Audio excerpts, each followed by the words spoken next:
We are joined right now by co-host of Spotify's original podcast, The Ringer's Philly Special. Co-host of Extra Point Taken, also on The Ringer. Previously covered the NFL for The Athletic and ESPN. Sheil Kapadia is my guest. He is back. Sheil, it's good to have you on the show. How are you?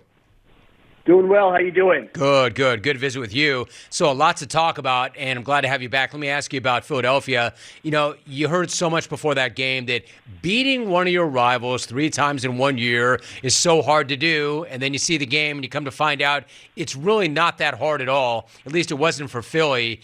It wasn't surprising to see them win that game, but did it surprise you to see them lay the kind of beat down on the Giants that they did? Yeah, I think we need to retire that beating a team three times in a season thing. There's no evidence to it throughout the course of NFL history. But, I picked the Eagles to cover. I thought they could win by, 8, 10 points. I didn't think they were going to come out and win 28-0. And I think what you saw on that field really was a couple different things, but really the talent disparity. The Giants did a great job coaching that football team all season long. They overachieved. But when you get to some of these games, it just becomes a matter of one-on-one matchups. And the Giants' defensive line could not handle the Eagles' offensive line, and vice versa on the other side of the ball. Their offensive line could not handle the Eagles' defensive line. So there were just so many mismatches on paper going into that game. I think you could make the case that the Giants, maybe 3 or 4 of their players, could start for the Eagles, and the rest of them, the Eagles had an advantage. So I think that's really what that game came down to. Sure, I think you're right. I think that's all fair. I think that's all accurate. I played that game the same way you did. I laid the points, felt good about that. And I think you're right. The Giants had a really good year. They're extremely well coached, but they just ran into a much better team, a much deeper team. Sheil, let me get your thoughts on Nick Sirianni. He was feeling it. I mean, really feeling it. How would you describe his reaction to the win? And then secondarily, what was your reaction to his reaction? Well, I was laughing because, Jim, the Philadelphia fan, and the Philadelphia fan is very comfortable with everyone else hating them. In fact, that's kind of their preference. And now they have a coach who I think if the Eagles go on a Super Bowl run, you're going to have the other fan bases, the other 31 fan bases in the NFL going, who does this guy think he is? I think Giants fans are probably already there. I think Cowboys fans are already there. When you see the way Sirianni's looking into the camera and some of the stuff he's doing there on the sidelines. And so, I've talked to players in the Eagles locker room about this. It's funny. They take on Jalen Hurts' personality more so than Nick Sirianni's personality. Like, you don't see the Eagles players going out there and really, doing a lot of stuff, taunting or being very demonstrative after big plays. You see the coach on the sideline doing some of that stuff. Listen, I believe in authenticity. And so if that's who you are, then be who you are. I think the players understand it. They kind of get a kick out of it. But it is funny to me. My big reaction was, man, if Eagles fans saw a Giants coach or a Cowboys coach acting in this manner, that would be the most hated man in Philadelphia. And so that's kind of the storyline I have my eye on if the Eagles do advance to the Super Bowl. Sure, I think you nailed it. That's exactly what happened. In fact, I had a Giants fan through and through call last hour at the end of the hour right before you came on, and he straight up just said on the show, I want to go there and pimp slap that guy, quote unquote. Like, he was so offended. And you're so right. Can you imagine if Brian Dable were running around, and he's the last guy to do it, but if Dable were running around like that, Philly fan would want to get on a plane and go pimp slap him. I think that's fascinating, though, what you just said, that the team takes on the personality of Jalen Hurts more than Sirianni. And Hurts, frankly, I don't want to say that he's kind of a flat line without a personality. I love the guy, man. I could not love his toughness and his grit and his work ethic, the whole thing. I absolutely love the guy. Why do you think they identify more with him than the coach, other than, well, he's out there playing hurt and making plays? Jalen Hurts, to me, it's like every sports cliche we've heard over the years, and we get sick of it when you interview an athlete or a coach, and it's just cliche after cliche, one day at a time, all those things we hear. Jalen Hurts is the first, maybe not the first athlete, but the athlete I've seen who just actually embodies all those cliches. That is actually how he operates. One day at a time. We haven't done anything yet. Don't get too high. Don't get too low.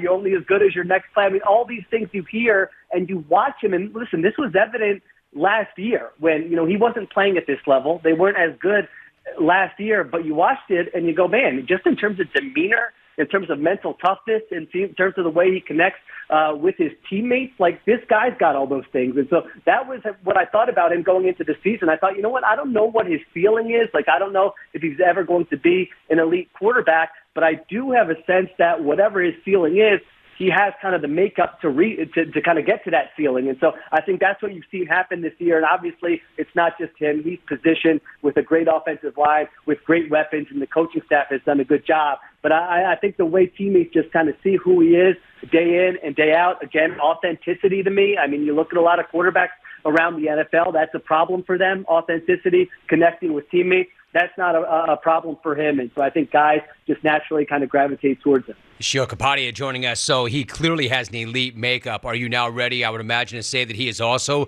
an elite player, or do you want to see this year finish out? Yeah, I mean, it depends how we're defining elite. You know, I put guys like Mahomes and Josh Allen and Joe Burrow. I'm going to put them on one tier right now, kind of above everybody else. And so I'm not going to say he's there just yet, but certainly he's opened eyes. He's improved. He has the ability to kind of really take an honest look at what his weaknesses are and work on them and turn them maybe not into strengths, but turn them into things that can still allow him to operate. So, yeah, I've been undoubtedly impressed with him all season long, and kind of we'll see how this season ends and then make an assessment on maybe where he lands there in the quarterback hierarchy. Fair enough. All right. So listen, you're objective and you've got content to create and push, and you're a journo. But let me ask you this. You did tweet last night, quote, for the 27th consecutive year, end quote, Dallas fails to get out of the divisional round. So let me ask you this. Is there a part of you, and it makes sense that Philadelphia and San Francisco are going to play in the NFC title game because they were the two best teams in the conference. Is there a part of you that maybe wishes they got a crack at Dallas in that game? Or is there a bigger part of you that gets more enjoyment out of the fact that that's 27 years in a row that Dallas is not getting to that game? Yeah, no, I don't root for any teams. Like, I don't care if the Eagles win or the Eagles lose. I root for the content that you mentioned. Thank you. So We are team. Can I interrupt you? We are team content. I've always said this. I don't care who wins or loses. Give me something to talk about. Team content is my favorite team. You'll appreciate this. Team content and also team my picks against the spread. Let's make sure that record looks good at the end of the year. Those are the two things on Sunday. But no, I thought the Cowboys would have been the more fun story. You know, just living in Philadelphia, Eagles, Cowboys, NFC Championship, like that's going to be a monster game regardless. And listen, the Eagles 49ers is going to be a big game. It's the NFC Championship. But Eagles Cowboys, like if the Eagles win, that for all Eagles fans is going to be one of the most memorable games of their entire lifetime. And if the Eagles lose, it's still going to be one of the most memorable games of their entire lifetime, where they're talking about how could we blow that game to Mike McCarthy and Dak Prescott. So, yeah, I thought that would have been a more fun matchup. I actually thought the Cowboys had a great shot going into that game to upset the 49ers. But, listen, the Niners just keep coming through, and now you have what I believe to be two of the most talented rosters in the NFL going at it on Sunday. No doubt. So before you go, how about a quick thought on the AFC? For instance, Joe Burrow said it on the air after the game was over. He called the Bengals win over Buffalo, quote, complete domination, end of quote. He's not wrong. How impressed were you with what Cincinnati did in Buffalo? I couldn't be more impressed. I mean, I think, people are kind of throwing, cold water on this Bills team. This Bills team played the entire season and did not lose a game by more than a field goal. They had 3 losses going into that game, and none of them were by more than a field goal. They lost 3 games by a total of 8 points. So to go into Buffalo, a team that was a really well-rounded team for most of the season, don't get me wrong, they had some weaknesses, but to go in there with 3 backup offensive linemen, and for Joe Burrow's first incompletion to come in the second quarter when the team's already up 14-0, I mean, that guy, just what he's done the last 2 years to go on the road and beat Mahomes and to beat Allen in the AFC with less than ideal circumstances around you. By the way, I mean, Joe Burrow is an elevator. You can put him on to any roster in the NFL. You could take any players around from him, and he's going to show up, and he's going to get the job done. So, yeah, I couldn't be any more impressed with that Bengals team and what they did. All right, so Sheil, I know you've done this a long time. I've done this a long time. I think we both know what the next couple of weeks are like as you ramp up for Glendale. I'm kind of curious, what do you have in store for the next few weeks on Spotify? And then how much are you going to ramp things up heading into the Super Bowl? What do you have planned for Glendale?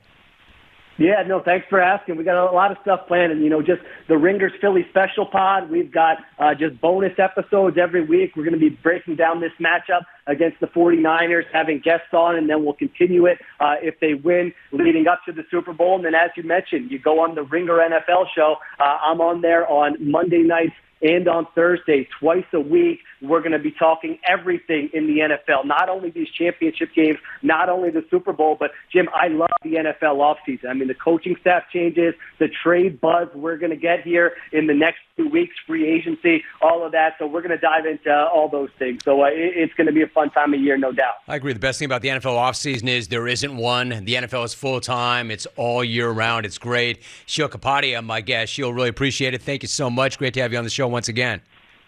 All right, man. Thanks for having me. I'll talk to you again soon. You got it, dude. Have a great day. Thank you.